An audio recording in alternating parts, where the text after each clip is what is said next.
This is not a Snapdragon video. We're talking about Nemesia. Hey everybody, it's Matthew, and some of you are having flashbacks to that crazy video we made of Snapdragons. If you haven't seen it, check it out on our YouTube channel. It's a little surprise in the beginning.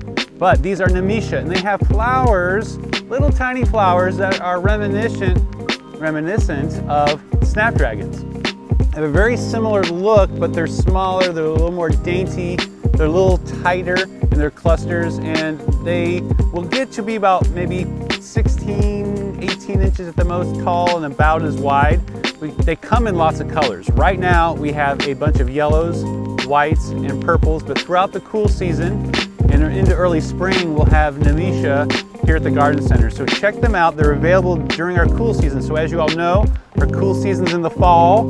Then we get a little chillier in the winter, and then we have another kind of cool, mild season in the spring. And so you're gonna see flowers many times here at the garden center that are both here in the fall and also in the spring when the temperatures are very similar. So Nemesia is a cool season annual that adds a lot of drama either to a container or in your beds in the ground.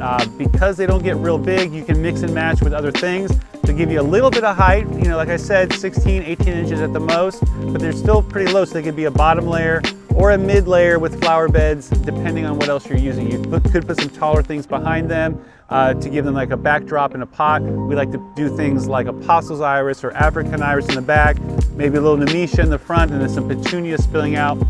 No matter what your preference is, we have a lot of options. Come check out the Nemesia here during the cool season when it's comfortable to shop at Earthworks. Don't forget to check us out on our Instagram, on our Facebook, and on our YouTube channel for more gardening tips and tricks to keep you growing all year round. See you guys next time.